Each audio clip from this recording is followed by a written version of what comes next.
For the second video in our series about the Society for the Protection of Ancient Buildings working party at Wentworth Woodhouse, we look at what took place during this very special weekend. Many of the participants were camping out on the west front lawns.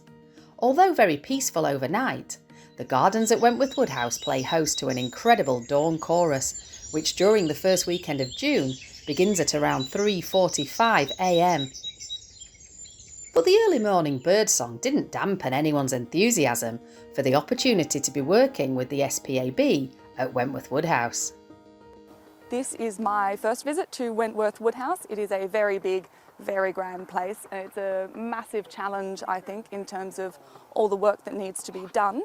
But we're able to learn all about different sorts of construction methods and techniques on a building with this many materials all in one place. So it's the first time I've been to Wentworth Woodhouse, and obviously very impressed with the scale of the place. And I think it's an excellent case study of how these buildings decay and how they can be repaired. This is my first visit to Wentworth. It's a very impressive building, quite overwhelming, but I'm really inspired by how passionate the team is about getting this back to a working state. It's my first time here at Wentworth Woodhouse, and I really enjoyed being able to see the programme coming together and the plans that the team has for the future, and the work that they've already done. It's wonderful.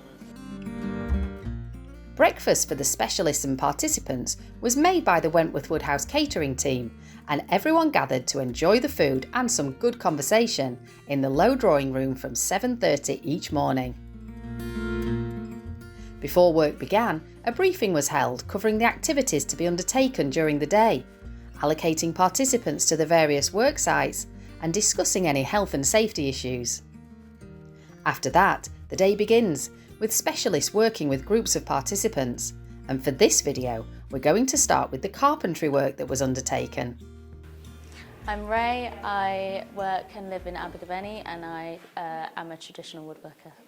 I'm here at Wentworth to help out on the Sash window repairs, to give a little bit of guidance to the work party participants on how to make repairs.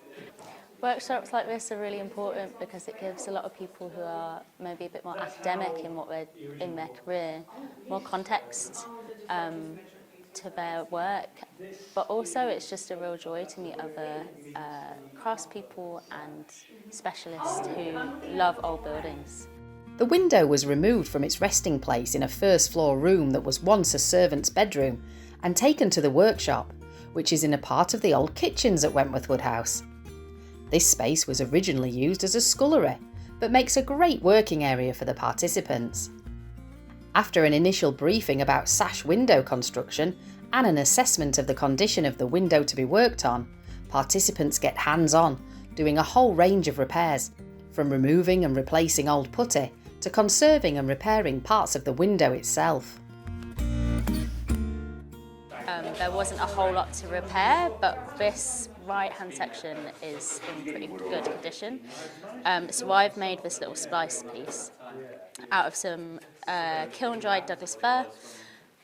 So we've got an angled cut to make sure that any water will drain away from the joint, and to give us a little bit more of a glue joint. And it's lapped to give us more surface area, and we've continued the beading up to the corner, and it's got a little mitre joint to fit where this piece will be replaced. The carpentry workshop was the only activity of the working party that was done indoors. Everything else took place outside, such as the mixing of lime mortars that were used across a range of different workstations. To create the mortars that were to be used across the worksite, we used sand from a local supplier. We also had a lime kiln on site for the whole weekend, burning different types of limestone on each day to create different types of lime for the mortar mixers. So I'm Hugh Conway Morris. I'm a lime burner, which means that I'm using the kiln that you can see behind me here to convert limestone into quicklime for use in building mortars. I'm a conservation accredited architect. I work in the south of England, but I've been burning lime for about 9 years, ever since I took on the kiln from my master and mentor, Stafford Holmes. I've done quite a lot of lime burning over the years in various places, especially in our project with the SBAB in Kent, at the Old House project, where we built a field kiln which had a capacity of about 300 kilos of stone. At this working party, we are teaching the participants 2 a day how to burn lime with our little kiln, and teaching them the basics of lime burning and how that conversion from stone to quicklime is carried out. The lime kiln being so small, we can burn small amounts of specialist stones and use them to make different mortars, which we will then trial on different parts of the house. The opportunities of the working party are important for me, for a couple of reasons. One is simply to get the message out to different people and to be able to teach people who otherwise wouldn't have a skill in this area to at least start on this and have an introduction to it. And secondly, of course, it gives us the opportunity to work on a house like Wentworth, which is not only a wonderful place to work, but really needs all the help it can get, and we're delighted to be here to do that. It's a very precise process, involving the weighing and measuring of specific quantities of limestone to create the lime. When mixed with the sand and water, a thermal reaction takes place, binding the ingredients together, and once ready, the mixers were transported to where they were being used. Hi, my name's Lee Gillard and I live in Wakefield, and I'm a masonry conservator for the Yorkshire Lime Company.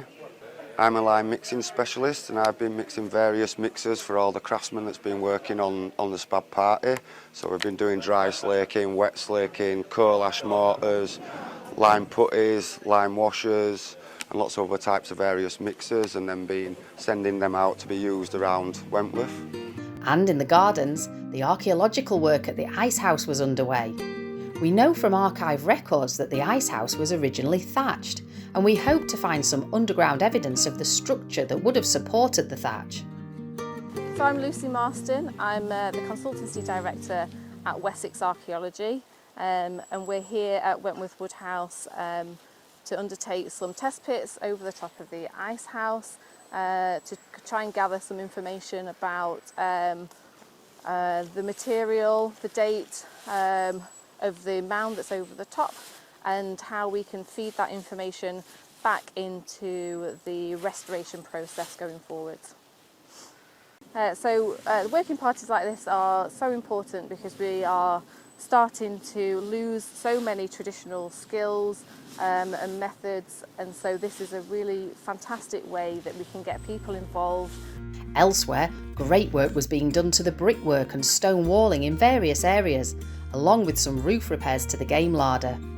Join us next time to meet the teams involved in these activities, and don't forget to leave us a comment and subscribe to our channel to make sure that you never miss a new release.